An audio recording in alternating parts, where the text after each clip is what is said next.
Bienvenue à tous pour cette nouvelle exploration.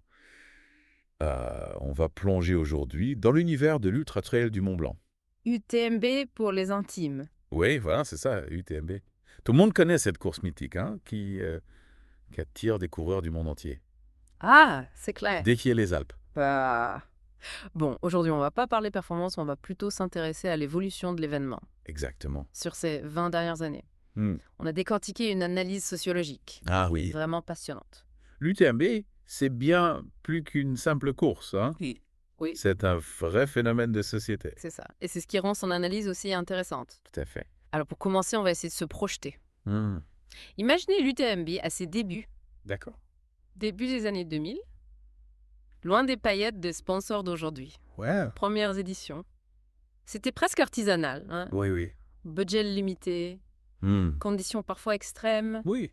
coureurs équipés de manière assez rudimentaire. Ah oui, on peut parler presque d'une naissance par hasard. Ouais. L'UTMB est né d'une passion pour la montagne. Hmm. Le défi, Oui.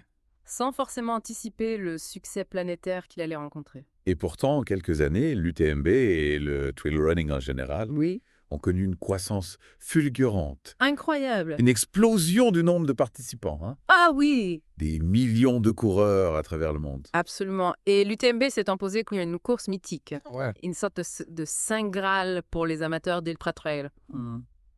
Attirer des participants du monde entier, forcément, ça a un impact sur l'événement. Bien sûr. C'est là que l'analyse sociologique devient passionnante.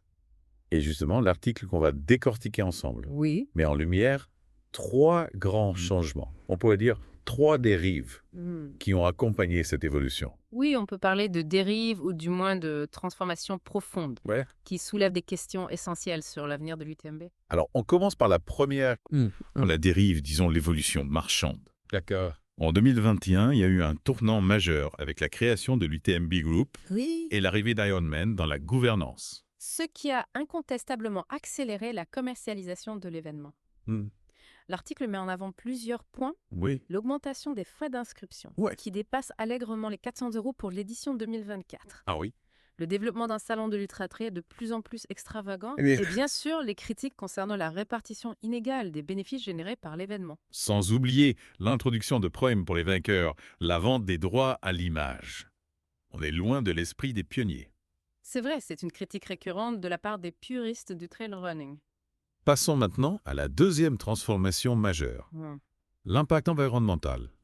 Difficile de l'ignorer quand on voit l'ampleur que prend l'UTMB chaque année. Et l'article n'ignore pas. Il pointe du doigt l'empreinte carbone de l'événement. Lié notamment aux nombreux déplacements internationaux des participants et à toute la logistique que cela implique, on peut aussi parler de l'impact direct sur les sentiers et l'environnement montagnard. Bien sûr, l'organisation a mis en place des initiatives pour tenter de limiter cet impact, Oui. comme UTMB for the Planet. Mais la question se pose, est-ce suffisant pour compenser l'impact d'un événement aussi massif? C'est une question cruciale et il est difficile de répondre de manière tranchée. L'article met en avant les limites de ces initiatives tout en reconnaissant les efforts de l'organisation. Et enfin, la troisième transformation, c'est ce que l'article appelle la bourgeoisisation de l'UTMB. L'événement aurait perdu de sa mixité sociale au fil des ans. C'est exact. Les études sociologiques citées dans l'article montrent une surreprésentation des cadres supérieurs et professions libérales parmi les participants. Ce qui est logique quand on considère le coût de la participation. Oui. Entre les frais d'inscription, le matériel, le voyage, le logement. Cela crée une barrière pour les coureurs moins aisés. Oui, on voit bien ici comment les aspects économiques et sociaux sont étroitement liés. Alors face à ces 3 grandes transformations, on se retrouve face à des contradictions, des dilemmes. D'un côté, on a la volonté de développer l'UTMB à l'international, Oui. de le rendre plus attractif, plus performant. De l'autre, il y a la question de la responsabilité environnementale, Bien sûr. de l'acceptabilité sociale, de la préservation de l'esprit originel de l'ultra-trail. Exactement. L'UTMB se trouve à la croisée des chemins face à des choix difficiles qui détermineront son avenir. Et c'est là que les choses deviennent vraiment intéressantes, car l'analyse sociologique ne s'arrête pas à un simple constat. Elle explore les causes profondes de ces transformations Oui. et les relie à un concept plus large. L'hypermodernité. Ah oui, l'hypermodernité. Ouais. Un concept fascinant qui mérite qu'on s'y attarde un peu. L'hypermodernité. Un terme un peu savant peut-être. Mais en fait, c'est assez simple à comprendre. Imaginez, on appuie sur le bouton avance rapide. Pour tout dans notre vie. La technologie La consommation, le besoin de toujours plus vite. C'est ça l'hypermodernité. D'accord. Une accélération de tous les aspects de la modernité. Oui. Avec ses bons côtés, bien sûr, mais aussi ses excès. Et en quoi ça concerne l'UTMB? Eh bien, l'UTMB, avec son évolution spectaculaire, illustre parfaitement ce phénomène. Prenons la technologie, par exemple. Aujourd'hui, les coureurs sont équipés comme des astronautes. Ah oui. GPS, montres connectées, vêtements ultra techniques. On est loin des débuts de l'ultra-trail où on partait à l'aventure avec une boussole et une carte. C'est vrai, on voit aussi l'influence des réseaux sociaux. Ah oui? L'UTMB est devenu un événement médiatique. Complètement. Des milliers de photos et de vidéos partagées en temps réel. Les coureurs veulent partager leurs exploits, se comparer. Oui. Et puis il y a aussi la pression des sponsors pour alimenter cette machine. Exactement. Et tout cela contribue à renforcer cette recherche de performance et de visibilité. On veut repousser ses limites, mais on veut aussi le montrer au monde entier. C'est une course à la fois physique et virtuelle. Et cette hypermodernité, est-ce qu'elle n'a pas aussi un impact sur l'esprit même de l'UTMB? Absolument. L'hypermodernité peut conduire à une forme d'individualisme, à une déconnexion avec la nature, à une course effrénée vers le profit. Et c'est ce que certains reprochent à l'UTMB. Oui. D'avoir perdu son authenticité, son âme, pourrions-nous dire. Dans l'article, il y a un passage qui m'a particulièrement interpellé.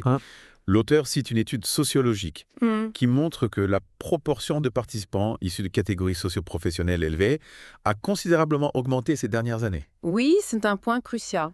En 2003, seulement 10% des participants étaient des cadres supérieurs ou des professions libérales. Oui. En 2023, ce chiffre a grimpé à plus de 40%. C'est énorme. Oui. Et ça montre bien que l'UTMB n'est plus vraiment accessible à tous. Il faut avoir les moyens de se payer l'inscription, le matériel, le voyage. Exactement. Et ce n'est pas seulement une question d'argent, c'est aussi une question de temps de disponibilité. Les cadres supérieurs ont souvent plus de flexibilité dans leur emploi du temps, ce qui leur permet de s'entraîner plus facilement et de participer à ce genre d'événements. Donc on se retrouve face à un paradoxe. D'un côté, on a l'UTMB qui se veut un événement ouvert à tous, une célébration du dépassement de soi et de la communion avec la nature. Oui. De l'autre, on a une réalité socio-économique qui rend cet événement de plus en plus exclusif. C'est le revers de la médaille de l'hypermodernité. On recherche l'authenticité, le contact avec la nature. Mais en même temps, on est pris dans une spirale de performance, de compétition, de consommation. Alors, comment sortir de ce cercle vicieux? Comment concilier le succès de l'UTMB avec ses valeurs fondamentales? C'est la grande question. Et il n'y a pas de réponse simple. L'article propose quelques pistes de réflexion. Mais c'est un débat qui doit être ouvert à tous les organisateurs, les coureurs, les sponsors, les habitants de la région. Et c'est un débat qui nous concerne tous, car l'UTMB n'est qu'un exemple parmi d'autres. Oui. Il reflète les tensions et les contradictions de notre société hypermoderne. Absolument. L'UTMB est un miroir de notre époque, avec ses aspirations, ses excès et ses défis. Alors, avant de passer à la troisième partie de notre exploration, où on se penchera sur des solutions possibles pour l'avenir de l'UTMB. D'accord. On vous laisse méditer sur ces questions. Prenez le temps de réfléchir à votre propre rapport à la nature, à la performance, à la consommation. Et posez-vous la question, quel avenir voulons-nous pour l'UTMB et plus largement pour notre société? Bon, après avoir exploré les défis, les contradictions de l'UTMB, on arrive à la question cruciale qu'est l'avenir pour cette course mythique. Oui. Comment concilier son succès grandissant avec ses valeurs fondamentales? Comment naviguer dans cette ère d'hypermodernité sans perdre son âme? Des questions complexes, c'est certain. Oui. Mais heureusement, l'article qu'on a décortiqué ensemble propose quelques pistes de réflexion. Et pour commencer, on va se pencher sur l'aspect économique, souvent au cœur des critiques. Oui, on a beaucoup parlé de l'augmentation des frais d'inscription qui rend l'UTMB de moins en moins accessible pour certains coureurs. Mais est-ce qu'il est possible de proposer un événement d'une telle ampleur sans faire exploser les coûts? C'est un vrai casse-tête. C'est certain. L'article suggère d'explorer d'autres sources de financement. En impliquant davantage les sponsors, par exemple. Oui. On pourrait aussi imaginer des partenariats plus étroits avec les collectivités locales ou encore des formules de participation plus flexibles adaptées à différents budgets. L'idée, c'est de trouver un équilibre entre la rentabilité économique et l'accessibilité pour tous les coureurs. Et ça passe aussi par une meilleure répartition des bénéfices. L'UTMB génère des retombées économiques importantes pour la région, oui. Mais tout le monde n'en profite pas forcément de manière équitable. C'est vrai. Il faudrait s'assurer que les habitants de Chamonix, Oui. les associations locales, les petites entreprises puissent aussi bénéficier de cet événement. Oui. On pourrait imaginer un système de redistribution plus juste qui profite à l'ensemble de la communauté. Exactement. Créer un écosystème vertueux. Oui. Où l'UTMB contribue au développement local de manière durable et solidaire. Et bien sûr, on ne peut pas parler d'avenir sans aborder la question cruciale de l'environnement. Ah. Comment réduire l'empreinte carbone d'un événement qui attire des milliers de participants du monde entier? Là encore, il y a plusieurs pistes à explorer. L'article met l'accent sur la nécessité d'encourager les modes de transport doux pour se rendre à Chamonix. On pourrait aussi imaginer des mesures pour limiter l'utilisation de plastique sur le site de la course. Compenser les émissions de CO2. L'initiative UTMB for the Planet est déjà un pas dans la bonne direction. Oui. Mais il faut aller plus loin, être encore plus ambitieux. Oui, UTMB a le potentiel de devenir un modèle en matière d'éco-responsabilité. Un événement qui inspire d'autres organisations à faire de même. Et pour revenir à la dimension sociale, Oui. comment éviter que l'UTMB ne devienne un événement réservé à une élite, une course pour les plus riches? C'est une question essentielle. Il faut absolument maintenir une diversité sociale parmi les participants. Oui. On pourrait par exemple proposer des bourses pour les coureurs les moins aisés. Créer des programmes d'accompagnement pour les débutants, des initiatives pour encourager la participation féminine. L'idée, c'est de rendre l'UTMB accessible à tous, Oui. quel que soit son niveau, son origine sociale, son budget. Garder cet esprit de partage et de convivialité qui a fait le succès de l'événement. Exactement. Et pour cela, il faut aussi impliquer davantage la communauté locale. Les habitants de Chamonix doivent se sentir associés à l'événement, fiers d'accueillir les coureurs du monde entier. C'est vrai, l'UTMB ne doit pas être une source de nuisance ou de tension, Non. mais une occasion de rencontre et d'échange. Un événement qui rassemble, qui crée du lien, qui célèbre la montagne et le dépassement de soi. En fin de compte, l'avenir de l'UTMB dépend de la capacité de tous les acteurs à coopérer, à dialoguer, à trouver des solutions ensemble. C'est un défi de taille, mais c'est aussi une formidable opportunité de créer un événement qui soit à la fois performant, responsable et solidaire.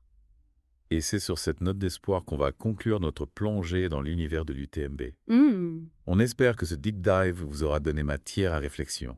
L'UTMB, c'est bien plus qu'une simple course. Oui. C'est le reflet de notre société avec ses contradictions, ses défis, mais aussi son incroyable potentiel. Alors, à vous de jouer maintenant. Posez-vous les bonnes questions, engagez la conversation et contribuez à construire un avenir plus durable et plus harmonieux pour l'UTMB et pour le monde qui nous entoure.